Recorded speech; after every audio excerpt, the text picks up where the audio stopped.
Čaute všetci, tu je Martin Tech a dneska si ideme povedať, ako funguje CD reader, čiže prehrávač CD-čiek a nejak tak. A poďme teda na to. Čiže tu máme hlavný board, tu máte všetko napríklad, neviem či to, ak sa zasa pomýlim, tak poďte do komentárov tranzistory. Ak som povedal zle, tak povedzte, bo ja už som zabudol. A tu máte potom porty, či na toto, neviem ak sa to volá, ale také káble, ktoré do počítača idú, nie USB-A. Čak, kde to vidíte, povedzte mi. Máte piny iba. Dobre, čiže tu máme teda vnútrajšok toho, tu je teda laser, tu je taký ten motor, čo som rozprával v minulom videu, ako funguje floppy disk reader, pozrite si ho, ak chcete to vedieť. Tu máme teda board, kde máme LED light, tu môžem ukázať nejako, tu, a to všetko, ktoré to vysúva a zasúva. No, aby sa teraz pozrieť na ten laser, čiže, dobre, už ten laser je vonku, tak to proste vyzerá, tu je ten laser, a áno, je to s farbnou touto objektívom, a proste takto to vyzerá, hneď vám poviem, ako to funguje. Tu máte potom na ten main board, máte tu, viete, tento flex kábel, tak tu máte v tom laseri tiež ten flex kábel na zapojenie, čiže by to fungovalo. A čo som chcel? No, tu máme ešte potom na toto motory, čiže to sa tu tak hýbe, to CDčko, ako vidíte, tam je také to modré a to modré, vidíte, ako sa hýbe. Čiže tu sa proste to točí dookola a ten laser teda, on proste tu je takto a že áno, robí to teda také zvuky, čiže hej, no. Teraz si poďme povedať, ako funguje CDčko. Čiže tu je ten laser, áno, je dosť veľký, ale ten laser funguje, že tu máte proste takto, on sa hýbe takto hore-dole a on to číta, proste tam je taký ako keby čítač, neviem jak to povedať, objektív, niečo také. On to proste ten laser bere, ak sa to odrazí, vám ukážem lepšie.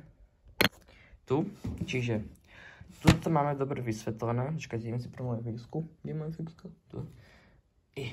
Tvor sa. Tak. Fixka je vonku. Čiže tu máme ten laser. To je tu ten modrý objektív.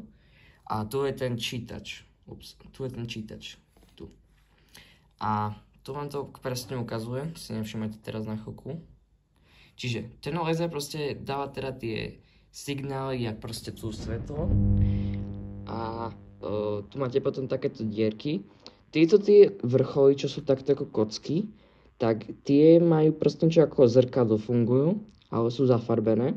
A oni proste takto odrazia ten laser sem do takejto vecičky, do toho čítača teda. A ten čítač on potom on bere informácie, či to je 0 alebo 1. Keďže toto odrazilo sa, to znamená, že je to 1. 1. No, ale tieto, čo sú prázdne, tu dole nemajú nič. Čiže žiadne zrkadlo a keď sa to odrazí, tak sa nič neodrazí. Proste nejde to. Nepôjde takto ako ten jednotka. Čiže vyzerá by to asi nejak takto, že 1, 0, 0, 1, 0, 1, 0, 1 a 0. Takto ostatné tiež. A on sa to točí strašne rýchlo. Záleží o tom, aký je rýchly motor. Môže byť napríklad 7200 RPM. Ak píšem dobre. Môže byť až tak rýchle, čiže on sa strašne rýchlo hýbe a ten čítač je strašne rýchly na zaznamenanie. Čiže ten laser sa proste len tak hýbe, on tam stojí, nič nerobí, iba takto hore dole ide a to asi všetko.